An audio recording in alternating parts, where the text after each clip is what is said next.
The limousine broke down at 11:47 p.m. on Highway 101, rain hammering the windshield like bullets. Victoria Chen, CEO of a billion-dollar tech empire, sat in the back seat, clutching her phone, watching her company's stock price plummet in real time. She had exactly 9 hours to reach the emergency board meeting that would determine if she kept her job or lost everything she'd built from nothing. The desperate Craigslist post she was about to make would change 2 lives forever. Before we dive in, make sure to hit subscribe and leave a comment. Where in the world are you watching from? The rain started the moment Victoria Chen's phone rang. She watched it streak across the floor to ceiling windows of her corner office, 43 stories above San Francisco, as her assistant's voice cracked through the speaker. The board called an emergency meeting. Tomorrow morning, 7 a.m. Victoria's fingers tightened around the phone. Outside, the city sprawled beneath her like a circuit board, all lights and connections she'd helped wire over the past 15 years.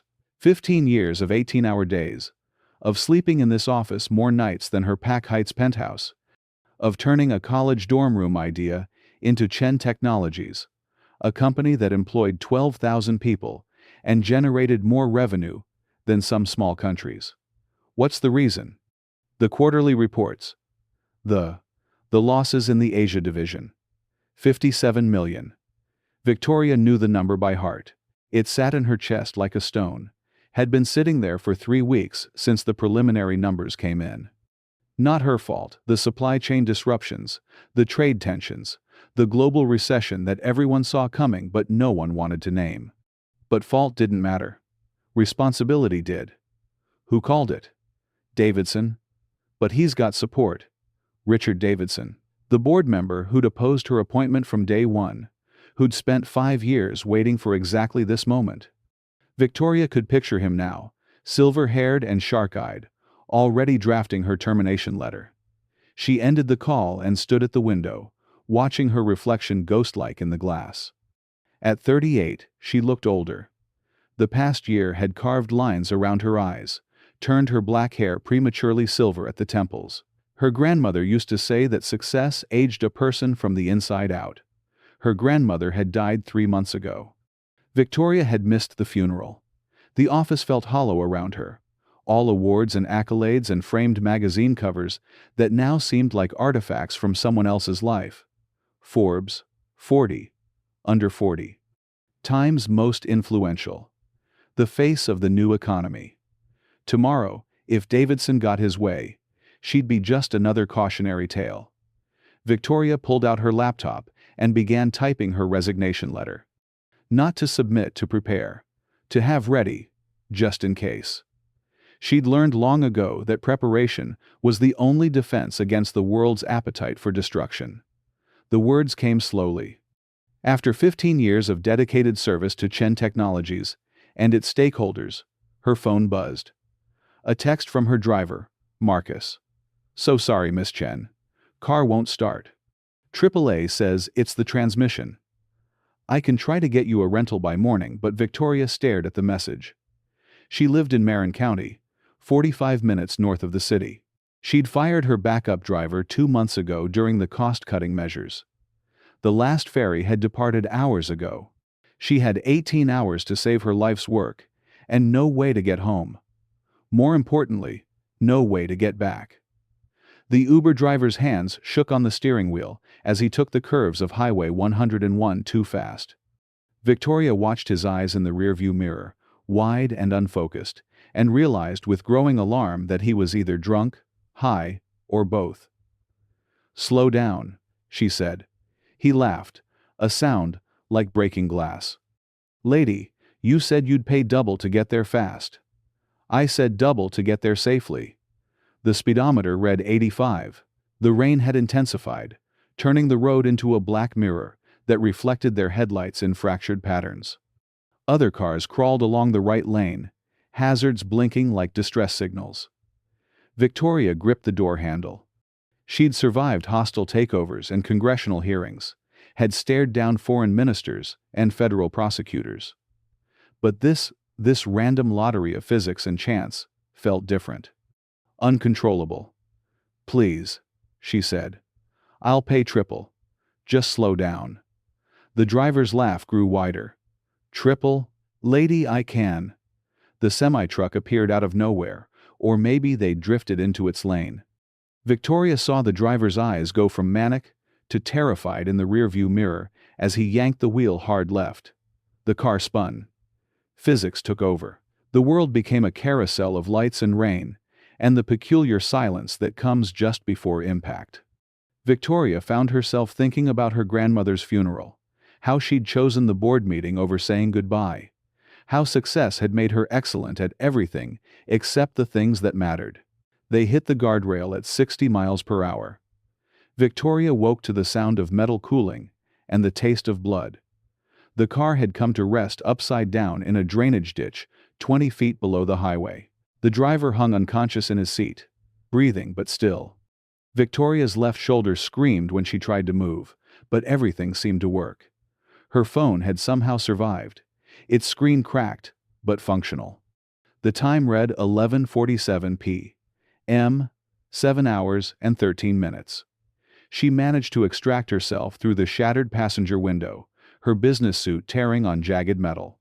The rain soaked through her clothes immediately, turning the world into a cold, gray blur. Above, on the highway, cars rushed past like they were fleeing something. No one stopped. No one even slowed down.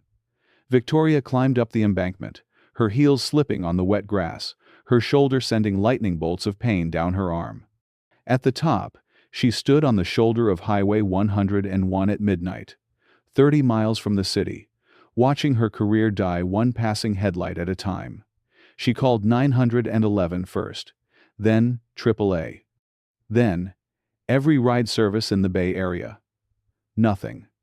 The storm had shut down most of the services, and the few cars available had surge pricing that would make them 2 hours late. Victoria did the math. If she waited for help, ordered a replacement car, drove back to the city, she'd arrive at the office at 7:30 a.m. 30 minutes after the meeting started. 30 minutes too late. Davidson would have the votes by then. Would have presented his case, outlined his vision for new leadership, convinced the other board members that Chen Technologies needed fresh blood, younger energy, someone who hadn't just cost them $57 million. Victoria stood in the rain and felt 15 years of work dissolving around her. Then, she opened Craigslist. The post went live at 11:53 p.m. Urgent. Need driver SF to Marin. Leaving now. Clean license. Reliable car. $5,000 cash. Serious inquiries only. She added her phone number and hit publish. The responses started immediately. Dozens of them. Drunk college students, night shift workers, people who smelled opportunity in desperation. Victoria vetted them quickly, harshly. Anyone who couldn't spell. Anyone who asked too many questions. Anyone who sounded like they might drive her into another ditch. Then, at 12:07 a.m., a text that was different. I can help. 2018 Honda Pilot. Clean license. Available now. But I need to know this isn't something illegal. Victoria stared at the message. The grammar was perfect. The concern was practical, not greedy. She called the number. Hello? The voice was male, tired but alert. You responded to my post. About driving to Marin. Yes. A pause. You're really offering $5,000? I am. Why? The question caught her off guard. In her world, people rarely asked why when money was involved. They asked how much, how fast, how soon. I have an important meeting in the morning. My ride fell through. What kind of meeting requires a $5,000 emergency taxi? Victoria almost hung up. She didn't have time for philosophy. But something in his voice, not judgment, just curiosity, made her pause. The kind that determines whether I keep my job or lose everything. The silence stretched. Then, where are you? Highway 101, northbound. Mile marker 47. I know where that is. I'll be there in 20 minutes. Wait, what's your name? David. David Martinez. David, I need you to understand something. I need to be back in the city by 6:30 a.m. If you get me there safely and on time, I'll pay you the full amount in cash. But I can't afford any delays, any problems, any... Miss Chen. Victoria Chen. Miss Chen, I'll get you there. Just be careful who you trust at this hour. Not everyone would turn down $5,000 to ask questions. The line went dead. Victoria looked at her phone, then at the empty highway stretching in both directions. She'd just agreed to get in a car with a complete stranger at midnight in the middle of nowhere. But for the first time in hours, she felt something that might have been hope. The Honda Pilot appeared out of the rain like a ghost, its headlights sweeping across Victoria as it pulled onto the shoulder. It was exactly what he'd said, a 2018 model, clean and well-maintained, the kind of car a responsible person drove.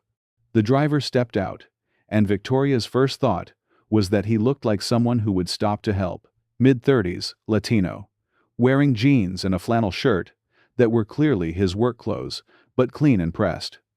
His hair was damp from the rain, and he moved with the careful efficiency of someone accustomed to physical labor. Miss Chen? That's me. He looked at her, the torn business suit, the scraped hands, the emergency flares she'd lit around the crash site, and his expression shifted from wariness to concern. Are you hurt? Do you need a hospital? I need to get to San Francisco. David Martinez studied her for a long moment. Up close, Victoria could see that his eyes were kind but tired, the kind of tired that came from working too hard for too long. She recognized it because she saw it in her own mirror every morning. What happened to your car? Accident. The driver. Victoria gestured toward the wreckage below. He's unconscious but breathing. The ambulance should be here soon. David walked to the edge and looked down at the overturned car. When he came back, his face was grim. You're lucky to be alive. I'm lucky to have a phone that works and enough money to pay someone to care about my problems. It came out harsher than she'd intended. David's expression didn't change, but something flickered behind his eyes. Is that what you think this is? You paying me to care? Victoria opened her mouth to respond, then stopped. She'd been operating on autopilot for so long, problems and solutions, obstacles and expenditures, that she'd forgotten most people didn't see the world as a series of transactions. I'm sorry. I'm not. I'm having the worst night of my life. David nodded toward his car. Get in. Let's see if we can make tomorrow better. The Honda was clean and warm, with child safety seats in the back, and a St. Christopher medal hanging from the rearview mirror. Classical music played softly from the radio, something Victoria recognized but couldn't name.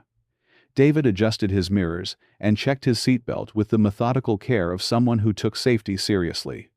Then he pulled back onto Highway 101, maintaining exactly the speed limit despite the empty road.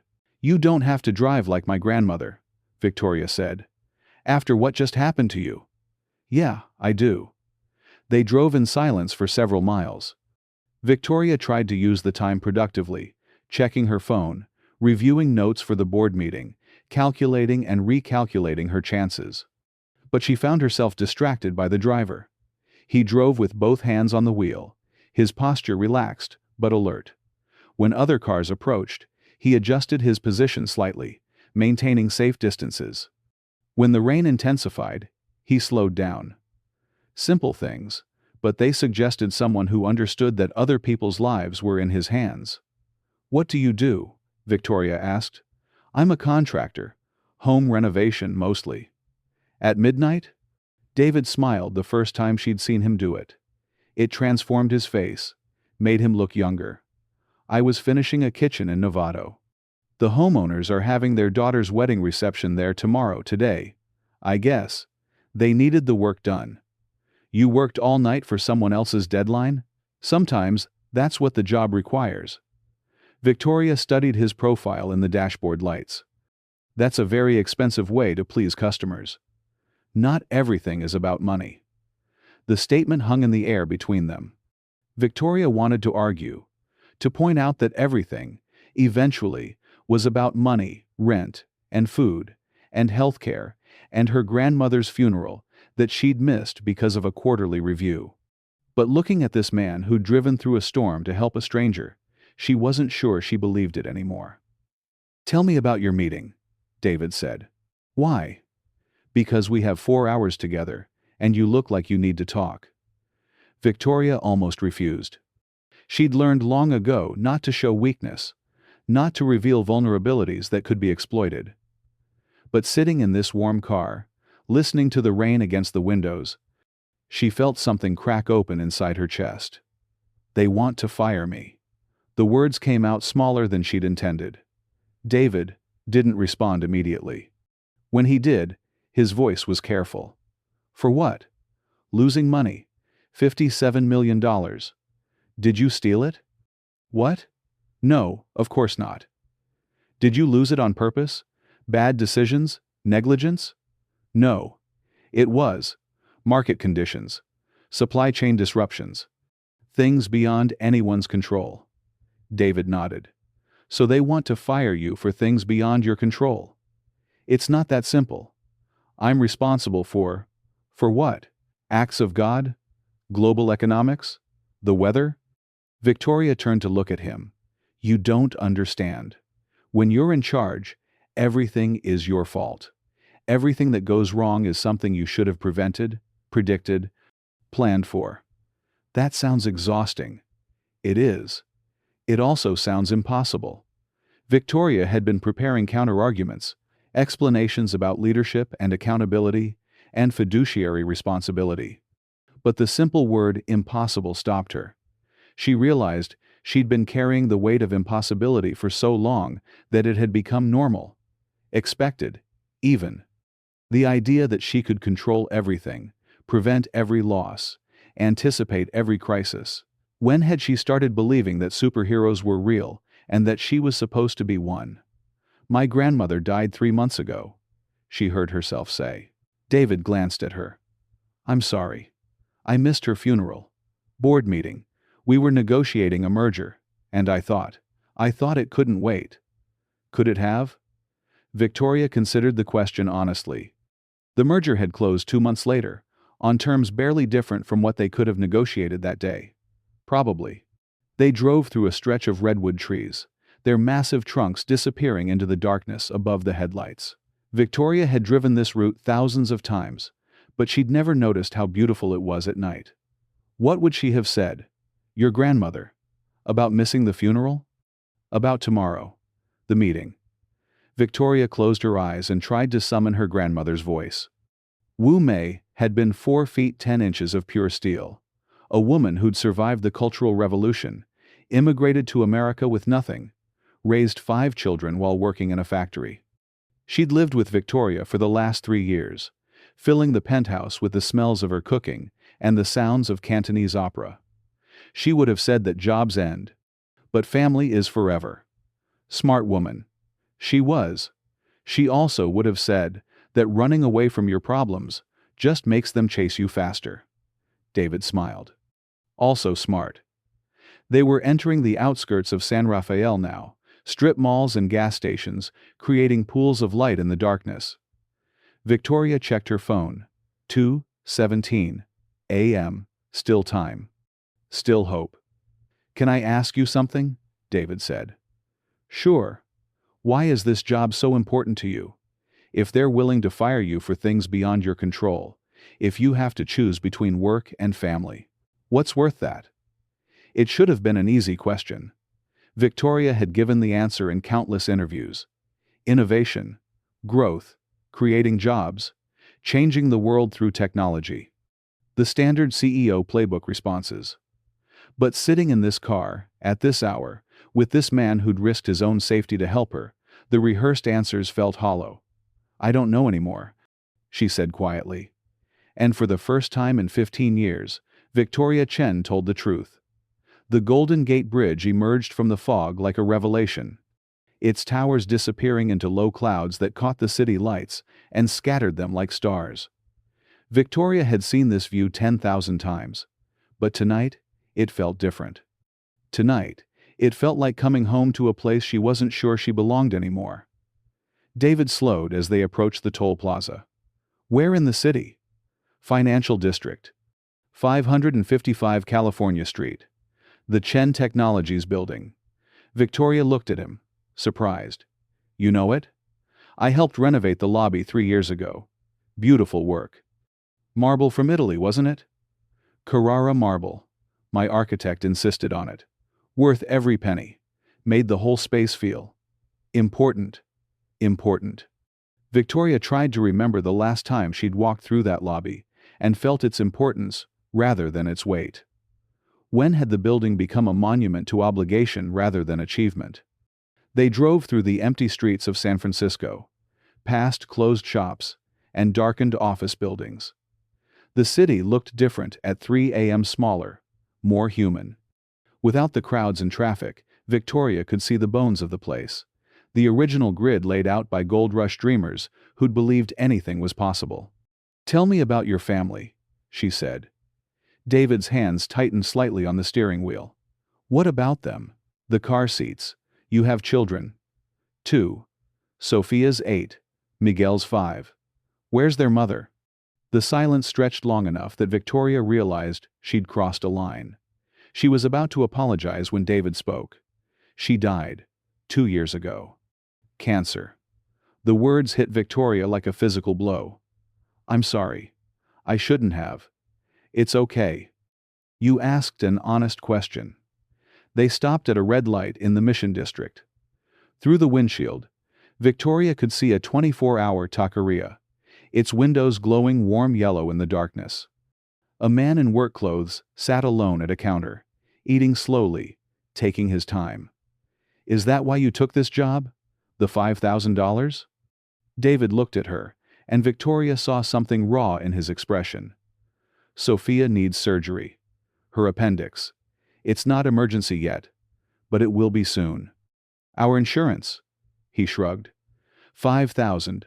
Doesn't cover it all, but it helps. Victoria felt something cold settle in her stomach. While she'd been worrying about stock prices and board meetings, this man had been calculating the cost of keeping his daughter alive. How much do you need? 15,000. Maybe 18, depending on complications. Victoria did the math without thinking. $18,000 was less than she spent on shoes in a year. Less than the monthly payment on her car. Less than the catering budget for a single board meeting. No. The word came out sharp, final. You don't even know what I was going to say.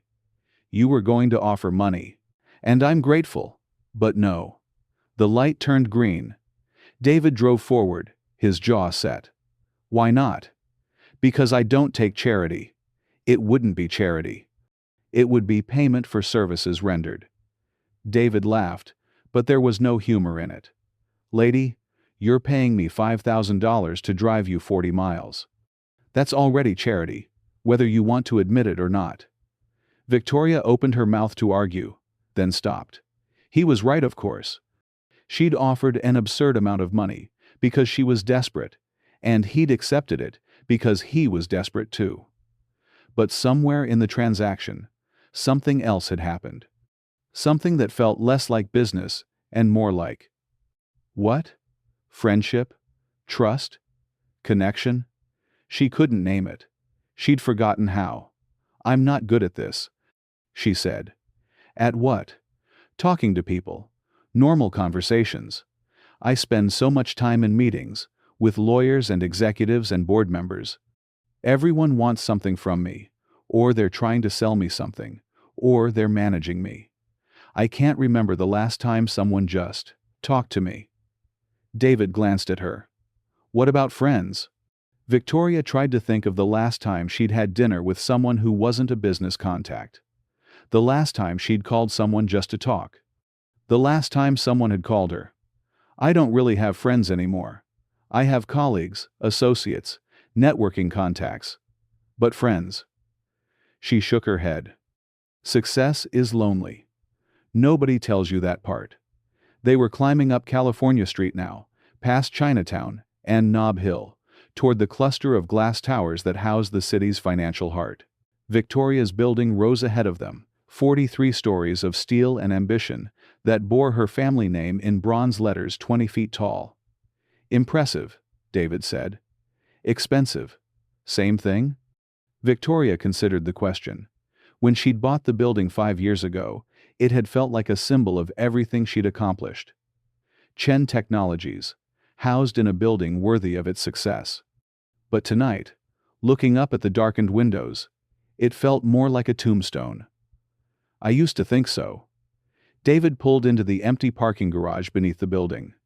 The security guard waved them through. Everyone knew Victoria's face, even at 3 a.m. David parked near the elevator banks and turned off the engine. The silence felt heavy. Final. Thank you, Victoria said. For everything. You're welcome. She reached into her purse and pulled out a stack of hundreds.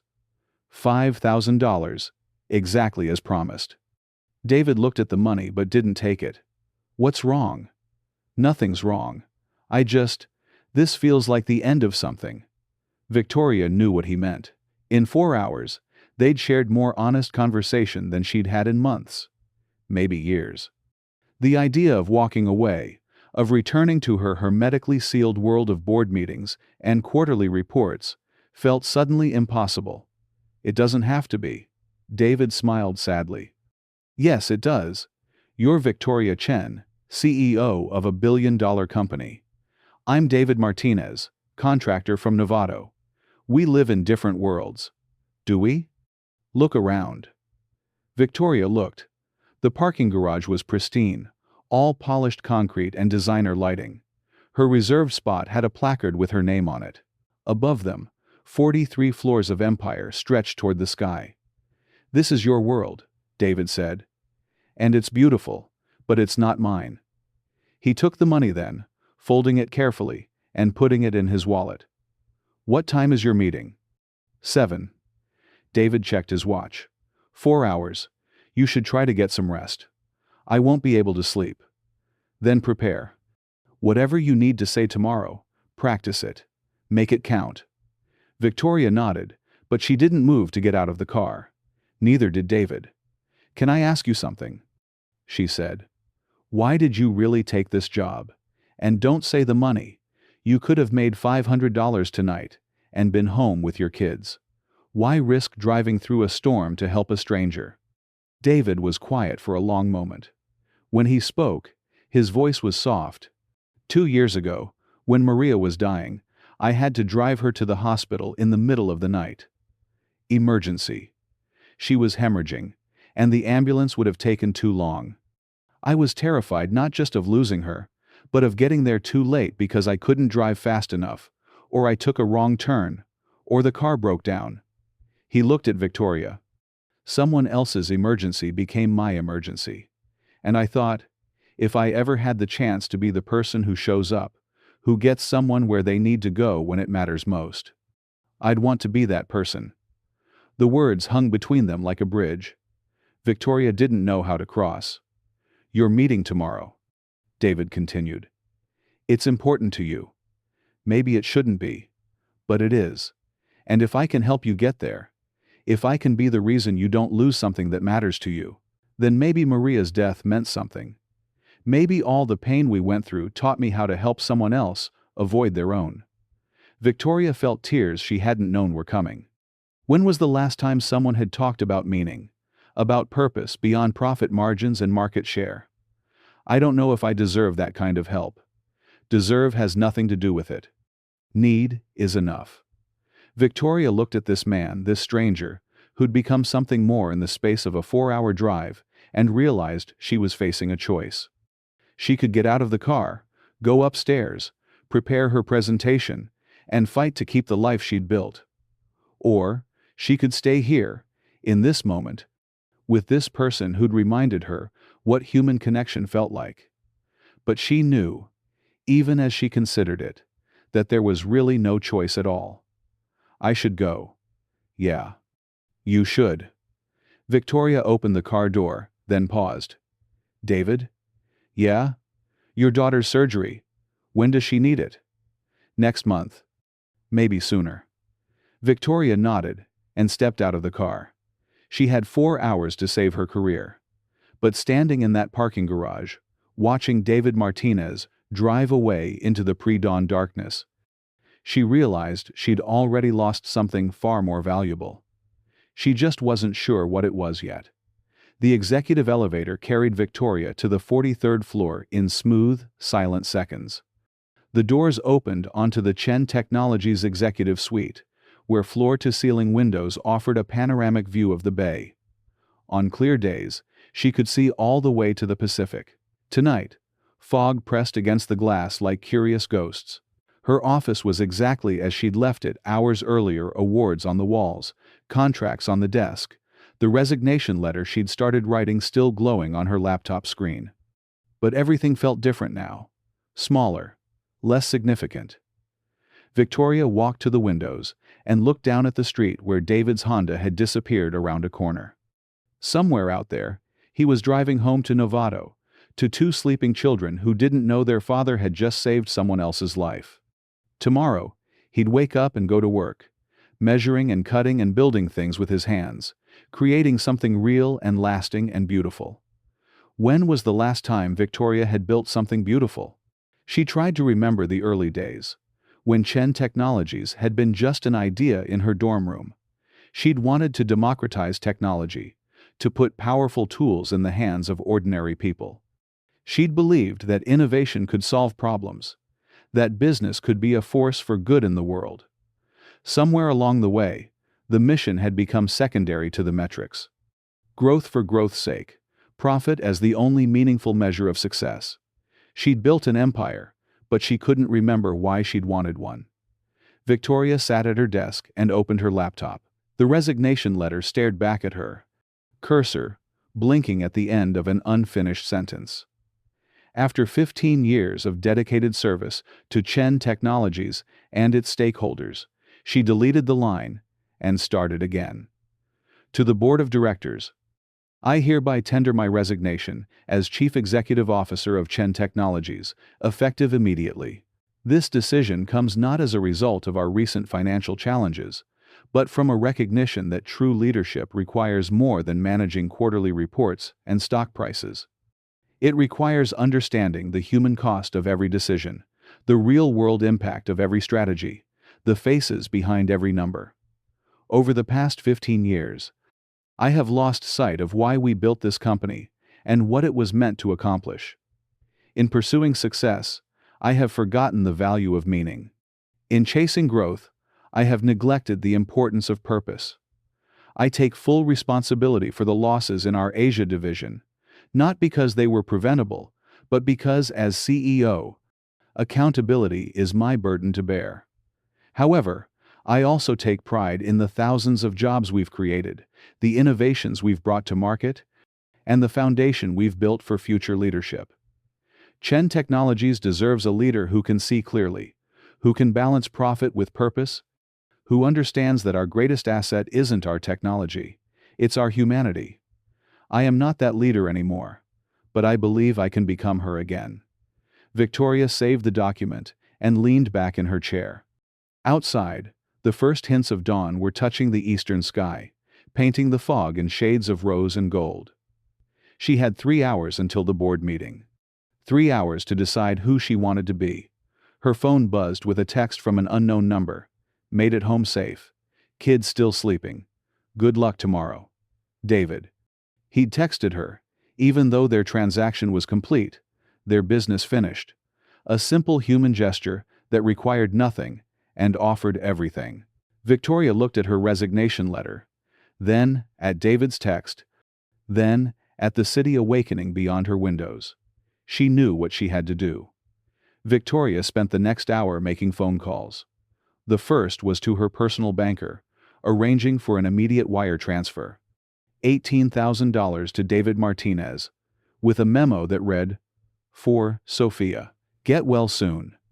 The second was to her assistant, asking her to compile a list of every Chen Technologies employee who'd been laid off in the past 2 years. Names, addresses, severance packages received. By the time the board meeting ended, Victoria wanted to know exactly how many lives had been disrupted in the name of fiscal responsibility. The third call was the hardest. Wei? Her brother's voice was thick with sleep. Victoria? It's 5 in the morning. I know. I'm sorry. Are you okay? You sound different. Yeah. Victoria looked out at the city, where early commuters were beginning to fill the streets. People heading to jobs they might love or hate, carrying burdens she'd never bothered to imagine. Wei, do you remember when we were kids? When Ba used to take us to his restaurant? Her brother was quiet for a moment. Their father had owned a small dim sum place in Chinatown, 40 seats and dreams bigger than the cramped kitchen could contain. Victoria had worked there every weekend until she left for Stanford, taking orders and clearing tables, and listening to her father charm customers in 3 different languages. He never made much money, Wei said carefully. No. But he was happy. Wasn't he? Most days, yeah. He loved that place. Loved the people who came there. When did I stop loving anything? The question hung between them across the pre-dawn quiet. Victoria could hear Wei shifting, probably sitting up in bed, trying to understand why his sister was calling him at 5 a.m. to talk about their dead father. V, what's going on? I might lose my job today. The board thing? You'll handle it. You always do. What if I don't want to handle it anymore? What do you mean? Victoria tried to find words for the feeling that had been growing in her chest since she'd stepped out of David's car. The sense that she'd been running in the wrong direction for so long that she'd forgotten where she'd meant to go. Do you think Ba would be proud of me? Victoria. Really? Do you think he'd look at all this? She gestured at her office, though Wei couldn't see it. The building, the money, the magazine covers, and think his daughter had done well? Wei was quiet for a long moment. When he spoke, his voice was gentle. I think he'd be proud that you succeeded, but I think he'd be worried that you're not happy. I'm not happy. I know. How do you know? Because you work 90 hours a week and haven't taken a real vacation in 5 years. Because you missed Nainai's funeral. Because you're calling me at 5 a.m. asking if our dead father would be proud of you. Victoria felt the tears again. Different this time. Not the sharp grief of loss, but the deeper ache of recognition. I don't know how to stop. Stop what? Being this person. I've been Victoria Chen, CEO, for so long that I don't remember who I was before. You were my little sister who wanted to change the world. The words hit her like a revelation. Change the world. That's what she'd told people when they'd asked why she'd started Chen Technologies. Not to make money or build an empire, but to change the world. When had that stopped being true? Wei? Yeah? If I quit my job, would you still love me? Her brother laughed, but it was warm, not mocking. Victoria, I'd love you if you became a professional juggler. You're my sister, not your job title.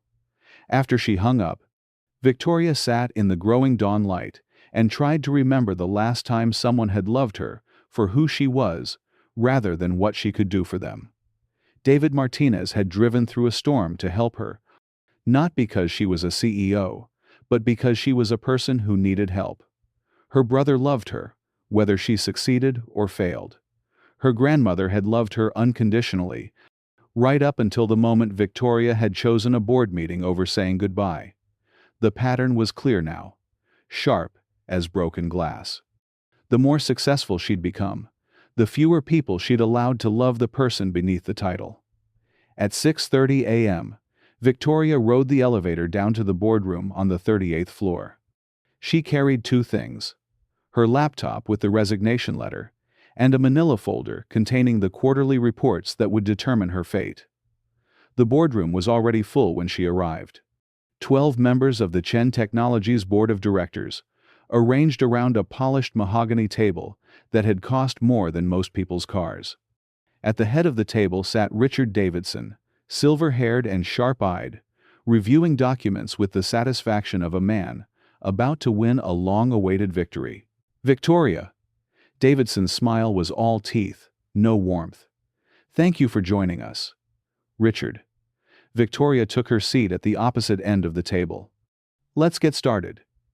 Davidson shuffled his papers with theatrical precision. As you know, we've called this emergency meeting to address the significant losses in our Asia division. $57 million in a single quarter represents the kind of leadership failure that requires immediate action. Victoria looked around the table at faces she'd known for years. Some apologetic, some uncomfortable, some already convinced. These were people who'd celebrated her successes, who'd profited from her decisions, who'd praised her vision when the stock price was rising. Now they avoided her eyes. Before we begin the formal proceedings, Davidson continued, I want to give you the opportunity to address the board, to explain how these losses occurred, and what steps you propose to prevent similar failures in the future. Victoria opened her laptop and looked at the resignation letter. Two options stretched before her, like diverging roads. She could fight martial arguments about market conditions and supply chain disruptions, remind the board of 15 years of growth and innovation, appeal to their loyalty and fear of change. She might even win, or she could tell the truth. The losses in our Asia division, Victoria began, occurred because of factors beyond our control. Trade tensions, currency fluctuations, supply chain disruptions caused by the pandemic's aftermath. Any CEO facing the same conditions would have faced similar challenges. Davidson's smile faltered slightly. This wasn't the defensive posture he'd expected. However, Victoria continued, that's not why I'm here today. She closed the laptop and looked around the table, meeting each board member's eyes in turn. I'm here because last night, I was in a car accident. My driver was intoxicated. We crashed on Highway 101, and I found myself stranded 30 miles from the city, with no way to get home. Murmurs around the table. Davidson frowned, unsure where this was heading. I posted an ad on Craigslist, offering $5,000 to anyone willing to drive me to the city. A man named David Martinez responded. He's a contractor, a single father of two, and he spent 4 hours driving me through a storm because his 8-year-old daughter needs surgery and he can't afford it. Victoria paused, letting the silence stretch. During that drive, I realized something. I've been so focused on quarterly reports and stock prices that I've forgotten why we built this company. I've been so busy managing success that I've lost sight of what success actually means. Davidson shifted in his seat. Victoria, I'm not sure what your personal epiphany has to do with. It has everything to do with it. Victoria's voice was quiet but firm. Because leadership isn't about preventing every loss or controlling every variable. It's about understanding that every number on our reports represents real people with real lives. The 57 million we lost? That's nothing compared to the value we've lost by forgetting our humanity. She stood and walked to the window. Below, the city was fully awake now. Millions of people starting their day, going to work, trying to build something meaningful. When I started Chen Technologies 15 years ago, I wanted to democratize technology, to put powerful tools in the hands of ordinary people. Somewhere along the way, we became just another corporation chasing quarterly growth. Victoria turned back to the table. So, here's my proposal. Instead of firing me for failing to control the uncontrollable, let's refocus on what we can control. Our mission, our values, our impact on the people whose lives we touch. Davidson's face was red now. This is exactly the kind of unfocused thinking that led to our current problems. Business isn't about feelings, Victoria. It's about results. Is it? Victoria returned to her seat. Because the results I'm most proud of aren't in our annual report. They're the 12,000 people we employ. The innovations that have made life easier for millions of users. The scholarships we've funded. The communities we've supported. She opened her laptop again, but instead of the resignation letter, she pulled up a different document. I've spent the last hour reviewing our employee satisfaction surveys, our community impact reports, our long-term sustainability metrics. We're failing in all of them. Our turnover rate has doubled in the past 2 years. Our community investment has decreased by 60%. Our employees feel disconnected from our mission." Victoria looked directly at Davidson. "You want to know what's really threatening this company? It's not market volatility or supply chain disruptions. It's that we've become the kind of place people work for a paycheck instead of a purpose." The room was silent now. Victoria could see the board members thinking, calculating, weighing her words against their preconceptions. "So, here's what I propose," Victoria continued. "Give me 1 year. Not to guarantee profits or prevent losses, but to rebuild Chen Technologies into the company we originally intended it to be. A company that measures success not just in dollars, but in lives changed, problems solved, communities strengthened." Davidson leaned forward. "And if you fail? Then, I'll resign. But not because of market forces beyond our control. Because I'll have failed to lead with purpose." Victoria closed her laptop and stood. "That's my proposal. 1 year to prove that business can be about more than quarterly reports. 1 year to show that profitability and humanity aren't mutually exclusive." She walked toward the door, then paused. "David Martinez, the man who drove me here last night, built something beautiful yesterday. A kitchen where a family will celebrate their daughter's wedding. He worked all night. Not for maximum profit, but because it mattered to the people he was serving." Victoria looked around the table one final time. When was the last time any of us built something beautiful? She left the boardroom and walked to the elevator, pressing the button for the ground floor. Whatever the board decided, she knew something had changed. Not in the company, not yet, but in herself. The elevator doors opened onto the lobby, with its Carrara marble and soaring ceilings and brass nameplate that read Chen Technologies. Victoria walked through it slowly, seeing it as David had beautiful work, worth every penny, important. But importance, she'd learned, was about more than marble and brass. Her phone buzzed with a text from David. "Wire transfer received. I don't know what to say except thank you. Surgery scheduled for next week." Victoria smiled and typed back, "Thanks, Sophia, for reminding me what really matters." Outside, the morning sun was burning off the fog, revealing the city in all its complexity and contradiction and hope. Victoria Chen stood on the sidewalk in front of her building and waited to discover who she would become next. 3 months later, Victoria stood in the kitchen of a small house in Novato, watching David Martinez install custom cabinets with the same methodical care he'd shown driving through the storm. His movements were precise, economical, beautiful in their efficiency. Sophia Martinez sat at the breakfast table, homework spread around her like campaign maps, a thin scar on her abdomen, the only reminder of the surgery that had saved her life. She looked up when Victoria entered, offering the shy smile of a child who'd been told this stranger was important, but wasn't quite sure why. "Hi, Miss Chen." "Hi, Sophia. How are you feeling?" "Good. Papa says you helped pay for my operation." Victoria glanced at David, who was pretending to focus on his measurements. They'd agreed she would visit as a friend. Not a benefactor, but 8-year-olds had their own understanding of debt and gratitude. "Your papa helped me when I needed it first," Victoria said. "That's what friends do." It wasn't entirely true. They weren't quite friends yet. The distance between their worlds was still too vast for easy familiarity. But they were something, and Victoria was learning that something was enough to build on. "Are you really a CEO?" Sophia asked. "I am. Do you like it?" The question was asked with the directness only children possessed, cutting through pretense to the heart of things. Victoria considered her answer carefully. "I'm learning to like it again." The board had voted 7-5 to give her the year she'd requested, not a ringing endorsement, but enough to begin the work of transformation. Davidson had resigned in protest, selling his shares at a loss that probably hurt less than his wounded pride. The changes had been small at first. Employee satisfaction surveys taken seriously, acted upon, community investment restored to previous levels. A new mission statement that emphasized purpose alongside profit.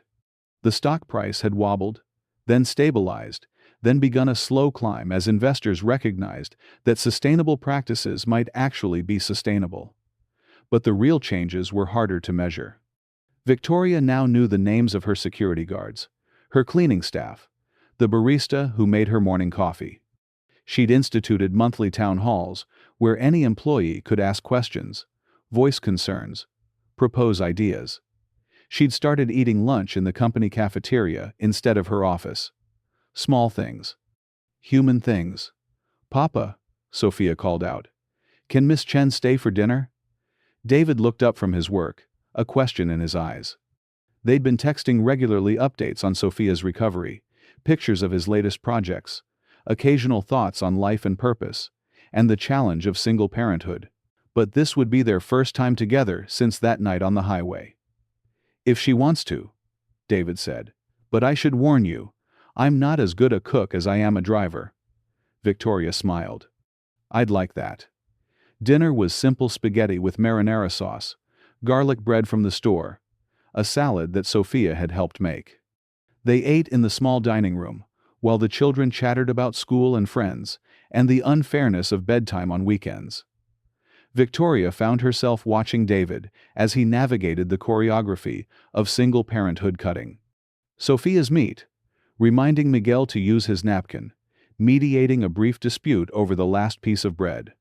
He moved through it all with the same calm competence he brought to everything, making it look easier than Victoria suspected it was.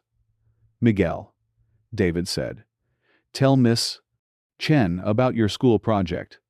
The 5-year-old lit up. "We're building a city. With blocks and cardboard and everything. I'm making the hospital, because that's where Sophia got better." "That sounds wonderful," Victoria said. "What else is in your city?" "Houses where families live. And a school, and a place where people work but they don't have to work all the time so they can come home and play with their kids." Victoria felt something twist in her chest. Out of the mouths of babes. That sounds like a very good city to live in. After dinner, David put the children to bed while Victoria cleaned the dishes. The kitchen was small but efficiently designed, every inch of space maximized without feeling cramped. Through the window, she could see a small backyard where a tire swing hung from an old oak tree. This was what $18,000 had bought. Not just surgery for Sophia, but preservation of this life. This home, this carefully constructed world of homework and tire swings and bedtime stories. When David returned, he found Victoria sitting at the breakfast table, staring at the children's drawings, stuck to the refrigerator with magnets. "They're beautiful," she said. "The drawings, all of it. This whole life you've built." David poured 2 glasses of wine, a bottle he'd opened for the occasion. She suspected, and sat across from her. "It's not much. It's everything." They sat in comfortable silence for a moment, listening to the house settle around them. From upstairs came the faint sound of Sophia reading to her brother, their voices mixing with the tick of an old clock and the distant hum of traffic. "How's the revolution going?" David asked. Victoria laughed. "Slowly. Turns out changing corporate culture is harder than changing quarterly reports." "But you're doing it?" "We're trying. Employee satisfaction is up 12%. Community investment is back to 2019 levels. We launched a new program that gives employees 1 paid day per month for volunteer work." "And the board?" "Half of them think I've lost my mind. The other half are cautiously optimistic." Davidson's replacement actually used the word inspiring in last week's meeting. David smiled. "Progress." "Progress," Victoria agreed. She took a sip of wine and looked around the small kitchen. "Can I ask you something?" "Sure. Are you happy?" David considered the question with the same care he brought to everything else. "Most days, yeah. It's not the life I planned. Maria and I were going to travel, maybe have another kid, grow old together in some little house by the ocean. But this life, the one I have now, it's good. Hard sometimes, but good. I can't remember the last time I said that about my life." "What would it take?" "For you to say that?" Victoria thought about the question. 3 months ago, she would have listed achievements: successful product launches, market share growth, industry awards. Now, sitting in this small kitchen, with a man who'd taught her that meaning mattered more than metrics, she wasn't sure. I think it would take feeling like what I do matters. Not just to shareholders or board members, but to real people. Like it makes the world a little better, even if no one notices. Sounds like you're already doing that. How? David gestured toward his phone, where Sophia's medical bills were presumably filed away in some digital folder. You saved my daughter's life. You think that doesn't matter?